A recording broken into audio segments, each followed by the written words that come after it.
السلام علیکم ورحمۃ اللہ وبرکاتہ۔ بسم اللہ الرحمن الرحیم۔ بادشاہ وقت اپنے محل میں نہایت شان و شوکت سے براجمان تھا۔ اچانک ایک شور اٹھا۔ بادشاہ نے حیران ہو کر پوچھا، یہ کیسا شور ہے؟ کچھ خدام شور کی حقیقت جاننے کے لیے لپکے۔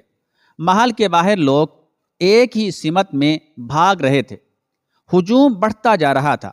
ہر شخص ایک دوسرے سے آگے نکلنے کی فکر میں تھا۔ زبردست دھکم پیل ہو رہی تھی۔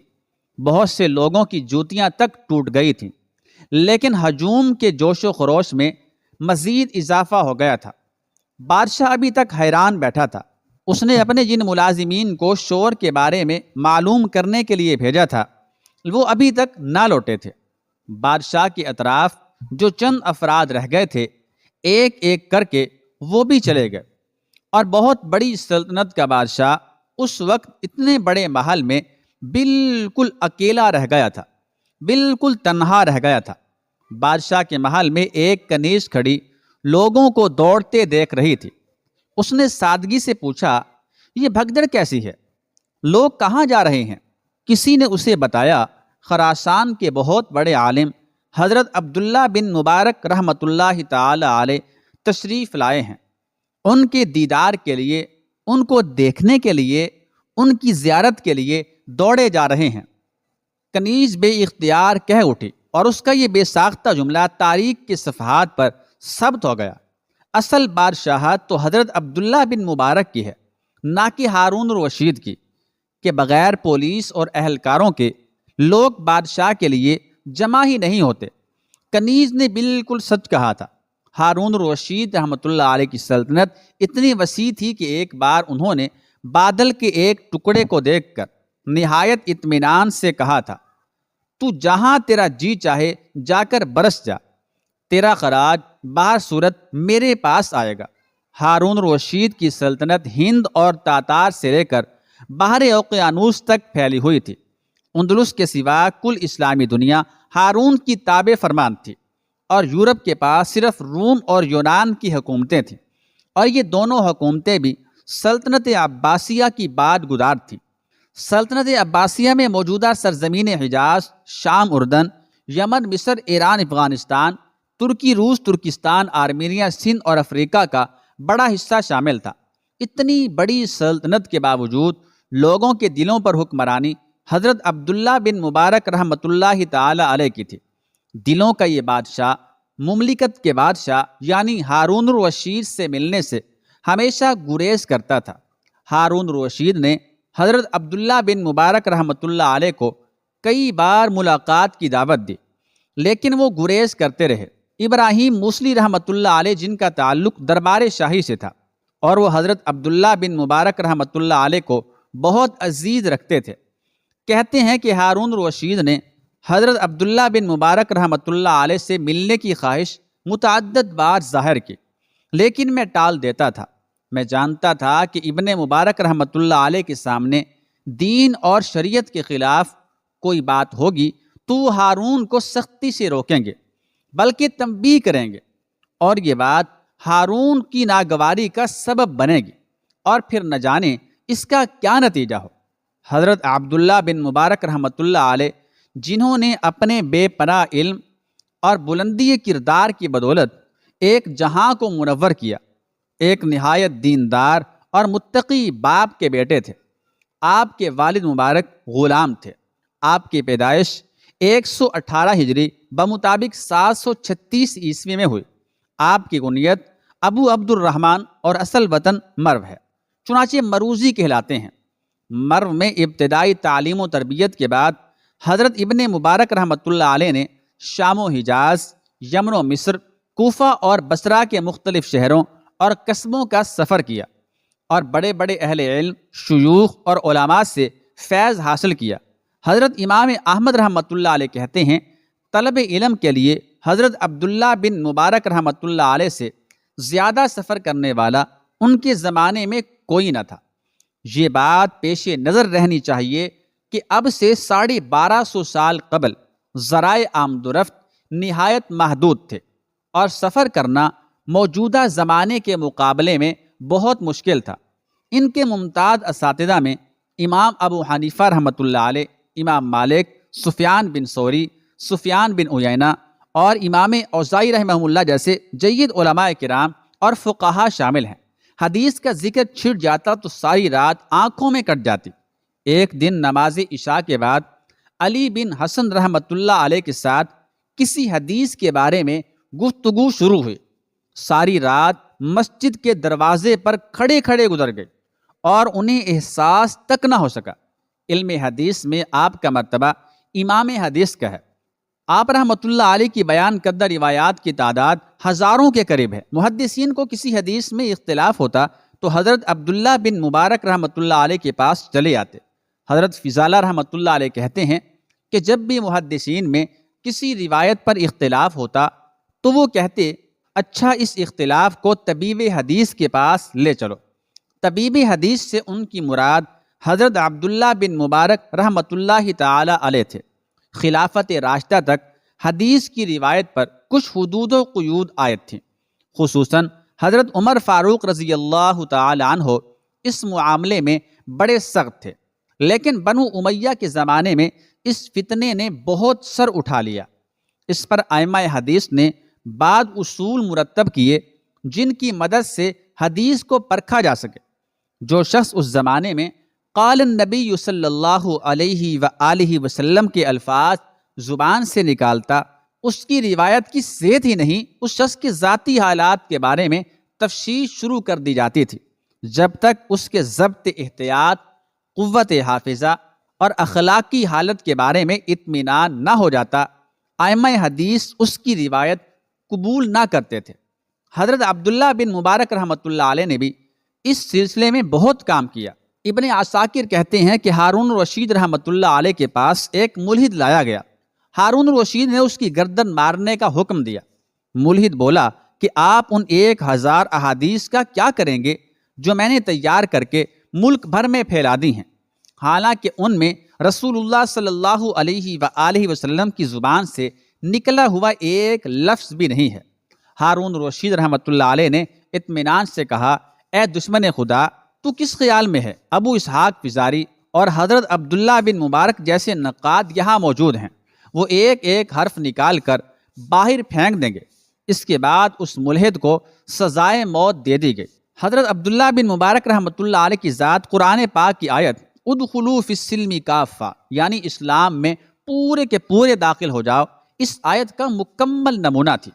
آپ رحمۃ اللہ تعالی علیہ کے استاد حضرت سفیان بن عیینہ رحمۃ اللہ علیہ کہتے ہیں کہ میں نے صحابہ کرام رضوان اللہ تعالی علیہم اجمعین کے حالات پر غور کیا تو حضرت عبداللہ بن مبارک رحمۃ اللہ علیہ کے سوائے اس کی اور کسی بات میں صحابہ کرام سے کمتر نہ پایا کہ انہیں نبی کریم صلی اللہ تعالی علیہ وآلہ وسلم کی صحبت میسر نہ تھی۔ ایک بار حضرت عبداللہ بن مبارک رحمۃ اللہ علیہ نے شام میں کسی شخص سے قلم ادھار لیا۔ مرو پہنچ کر یاد آیا کہ وہ اس شخص کا قلم واپس کرنا بھول گئے ہیں۔ واپس شام گئے اور قلم لوٹا آئے۔ واضح رہے کہ مرو شام سے سینکڑوں میل دور ہے اور اس زمانے میں صرف گھوڑوں، اونٹوں اور خچروں پر سفر ہوتا تھا۔ حضرت عبداللہ بن مبارک رحمۃ اللہ علیہ کبھی مہمان کے بغیر کھانا نہیں کھاتے تھے۔ فرماتے تھے، مہمان کے ساتھ جو کھانا کھایا جاتا ہے اللہ تعالیٰ اس کا حساب نہیں لیتا۔ سال کے بیشتر حصے میں روزہ رکھتے تھے۔ سخاوت کا یہ حال تھا کہ 1,00,000 درہم سالانہ صرف فقراء پر خرچ کرتے تھے۔ خراسان سے تجارت کا سامان حجاز لا کر فروخت کیا کرتے تھے۔ ایک بار آپ کے شاگرد حضرت فضیل بن عیاض رحمۃ اللہ تعالی علیہ نے ان سے کہا، آپ ہم لوگوں کو تو زہد و قناعت اور دنیا سے بے رغبتی کی تربیت دیتے ہیں اور خود قیمتی سامان کی تجارت کرتے ہیں اور اس سے فائدہ اٹھاتے ہیں۔ آپ رحمۃ اللہ تعالی علیہ نے جواب دیا، فضیل، یہ تجارت اس لیے کرتا ہوں کہ اس سے اپنی ذات کو مصائب سے، اپنی عزت کو ذلت سے بچا سکوں اور اللہ تعالیٰ کی اطاعت میں اس سے مدد لوں، اور اللہ تعالیٰ نے جو مالی حقوق میرے ذمہ کیے ہیں ان کو بخوبی ادا کروں۔ کسی نے شکایت کی کہ آپ اپنے شہر میں مال اتنی فراوانی سے خرچ نہیں کرتے جس فراوانی سے باہر بھیجتے ہیں۔ جواب میں فرمایا، میں ان لوگوں پر مال خرچ کرتا ہوں جن کو علم و فضل اور صداقت و دیانت سے بخوبی واقف ہوں۔ وہ علم دین کی طلب و اشاعت میں لگے ہوئے ہیں، مگر ان کی ذاتی ضرورتیں بھی ہیں۔ اگر یہ لوگ ان ضرورتوں کو پورا کرنے میں لگ جائیں تو علم ضائع ہو جائے گا، اور اگر ہم ان کی مدد کرتے ہیں تو ان کے ذریعے علم کی اشاعت ہوتی رہے گی، اور منصب نبوت کے اختتام کے بعد علم دین کی اشاعت سے بڑھ کر کوئی دوسرا کام نہیں۔ ایک شخص 700 درہم کا مقروض تھا۔ کچھ لوگوں نے درخواست کی، عرض کی کہ اس کا قرض ادا کر دیں۔ آپ رحمۃ اللہ تعالی علیہ نے اپنے منشی کو لکھا کہ حامل رقعہ کو 7000 درہم ادا کر دیے جائیں۔ یہ تحریر لے کر وہ شخص منشی کے پاس پہنچا۔ اس نے تحریر پڑھ کر پوچھا، تمہیں کتنی رقم چاہیے؟ اس نے بتایا کہ میں 700 درہم کا مقروض ہوں، اور اس کے لیے لوگوں نے سفارش کی تھی۔ منشی نے حضرت عبداللہ بن مبارک رحمۃ اللہ تعالی علیہ سے استفسار کیا۔ آپ نے جواب میں لکھا، تمہیں جس وقت میرا خط ملے اس وقت تم اس شخص کو 14000 درہم دے دو۔ منشی نے ازراہ ہمدردی لکھا کہ اس طرح تو جلد ہی سرمایہ ختم ہو جائے گا۔ حضرت عبداللہ بن مبارک رحمۃ اللہ تعالی علیہ نے سخت لہجے میں لکھا، اگر تم میرے ماتحت ہو تو جو حکم میں دیتا ہوں اس پر عمل کرو، اور اگر تم مجھے اپنا مامور اور محکوم سمجھتے ہو تو پھر تم آ کر میری جگہ بیٹھو۔ اس کے بعد جو تم حکم دو گے میں اس پر عمل کروں گا۔ میرے سامنے مادی دولت و ثروت سے زیادہ قیمتی سرمایہ آخرت کا ثواب اور نبی کریم صلی اللہ تعالی علیہ وآلہ وسلم کا وہ ارشاد گرامی ہے کہ جو شخص اپنے کسی مسلمان بھائی کو اچانک اور غیر متوقع طور پر خوش کر دے گا، اللہ تعالیٰ اس کو بخش دے گا۔ آپ رحمۃ اللہ تعالی علیہ شام کے شہر طرطوس جایا کرتے تھے۔ راستے میں رقہ پڑتا تھا، وہاں ایک سرائے میں قیام کرتے تھے، ایک مسافر خانے میں قیام کرتے تھے۔ اس سرائے میں، اس مسافر خانے میں ایک نوجوان بھی رہا کرتا تھا۔ جب تک آپ سرائے میں قیام کرتے وہ نوجوان آپ سے حدیثیں سنتا۔ ایک بار سرائے پہنچے تو نوجوان کو نہ پایا۔ دریافت کرنے پر معلوم ہوا کہ وہ 10,000 کے قرض کے سلسلے میں قید ہے۔ آپ رحمۃ اللہ تعالی علیہ نے قرض خواہ کو بلایا، رقم ادا کر دی اور وعدہ لے لیا کہ کسی سے تذکرہ نہ کرے گا۔ اسی رات آپ رقہ سے روانہ ہو گئے۔ نوجوان رہا ہو کر سرائے میں پہنچا۔ اسے ملاقات نہ ہونے کا اتنا رنج ہوا کہ اس وقت طرطوس کی سمت روانہ ہو گیا۔ خاصی دور جا کر حضرت سے ملاقات ہوئی۔ حضرت عبداللہ بن مبارک رحمۃ اللہ علیہ نے حال دریافت کیا۔ نوجوان نے بتایا کہ میں قید میں تھا، کوئی اللہ کا بندہ آ کر سرائے میں ٹھہرا ہوا تھا، اس نے قرض ادا کر کے مجھے رہائی دلوائی۔ آپ رحمۃ اللہ تعالی علیہ نے فرمایا، اللہ کا شکر ادا کرو کہ اس مصیبت سے تمہیں نجات مل گئی۔ آپ رحمۃ اللہ علیہ تقریباً ہر سال حج کیا کرتے تھے۔ سفر حج پر معمول تھا کہ سفر سے پہلے تمام رفقائے سفر سے کہتے کہ اپنی اپنی رقم میرے حوالے کر دیں۔ جب وہ لوگ رقم حوالے کر دیتے تو ہر ایک کی رقم الگ الگ تھیلی میں ہر ایک کے نام کے ساتھ مہر بند کرتے اور صندوق میں رکھ دیتے۔ سفر کے دوران خود خرچ کرتے، اچھا کھانا کھلاتے۔ جب فریضہ حج ادا کر کے مدینہ منورہ پہنچتے تو ہم سفروں سے کہتے کہ اہل و عیال کے لیے جو خریدنا ہو خرید لیں۔ اس سارے سامان کی قیمت خود ادا کرتے۔ جب واپس پہنچتے تو سب کی دعوت کرتے اور ہر ایک کو اس کی تھیلی لوٹا دیتے۔ یہ آپ کا زندگی بھر کا معمول رہا۔ مرو میں آپ کا اچھا خاصا کشادہ مکان تھا، لیکن اسے چھوڑ کر کوفہ چلے آئے اور نہایت تنگ اور تاریک مکان میں ٹھہر گئے۔ لوگوں نے اس کی وجہ دریافت کی تو فرمایا، جس بات کو تم پسند کرتے ہو یعنی عقیدت مندوں کا ہجوم، وہ مجھے ناپسند ہے، اور یہاں تم گمنامی کی زندگی کو ناپسند کرتے ہو، حالانکہ وہ مجھے پسند ہے۔ ایک بار کسی سبیل پر پانی پینے گئے، وہاں اچھا خاصا ہجوم تھا۔ اچانک ایسا دھکا لگا کہ دور جا پڑے۔ اٹھ کر اپنے ساتھی سے فرمایا، زندگی اسی طرح گزارنی چاہیے کہ نہ ہم کو لوگ پہچانیں نہ ہماری توقیر کریں۔ جیسا کہ ہم نے شروع میں ذکر کیا کہ حضرت عبداللہ بن مبارک رحمۃ اللہ تعالی علیہ کی زندگی قرآن پاک کی آیت ادخلوا فی السلم کافہ، اسلام میں پورے کے پورے داخل ہو جاؤ کا نمونہ تھی۔ آپ زندگی کے ہر گوشے میں اسلام پر عمل پیرا تھے۔ آپ رحمۃ اللہ تعالی علیہ نے سال کو 3 حصوں میں تقسیم کر رکھا تھا: تجارت اور درس و تدریس، جہاد اور سفر حج۔ اس زمانے میں رومیوں اور مسلمانوں میں بڑی کشائش تھی۔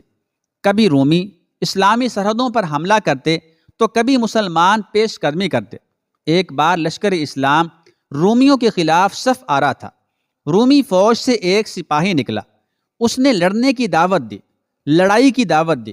سلیمان مروزی رحمۃ اللہ تعالی علیہ کہتے ہیں کہ مسلمانوں کی جانب سے بھی ایک سپاہی نکلا۔ اس نے پہلے ہی وار میں رومی فوج کے سپاہی کا کام تمام کر دیا۔ پھر دشمن کے کئی سپاہی یکے بعد دیگرے آئے اور ان سب کا یہی حشر ہوا۔ لوگوں نے یہ بہادری دیکھ کر اس مسلمان مجاہد کو گھیر لیا، گھیرے میں لے لیا۔ اس کے چہرے پر نقاب ہٹائی گئی تو دیکھا کہ حضرت ابن مبارک رحمۃ اللہ تعالی علیہ ہیں۔ آپ رحمۃ اللہ علیہ نے متعدد کتب تصنیف کی ہیں۔ عظیم بزرگ نے دائی اجل کو لبیک ایسے عالم میں کہا جب وہ شام کے علاقے میں جہاد کے لیے گئے ہوئے تھے۔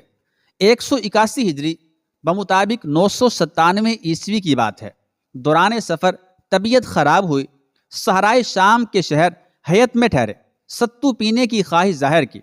ایک شخص نے ستو پیش کیا، لیکن یہ شخص ہارون الرشید کا درباری تھا، اس لیے ستو پینے سے انکار کر دیا۔ وفات سے کچھ دیر قبل آواز گلے میں پھنس گئی۔ انہیں خدشہ ہوا کہ زبان سے کلمہ شہادت نہ نکل پائے گا۔ انہوں نے اپنے شاگرد حسن بن ربیع رحمۃ اللہ تعالی علیہ سے کہا، دیکھو جب میری زبان سے کلمہ شہادت نکلے تو تم اتنی بلند آواز سے دہرانا کہ میں سن لوں۔ جب تم ایسا کرو گے تو یہ کلمہ خود بخود میری زبان پر جاری ہو جائے گا۔ اسی حالت میں خالق حقیقی سے جا ملے۔ ہم سب اللہ ہی کے ہیں اور ہمیں اللہ ہی کی طرف لوٹ کر جانا ہے۔ اللہ تعالی ہم سب کو نیک لوگوں کے نقش قدم پر چلنے کی توفیق عطا فرمائے۔ آمین یا رب العالمین۔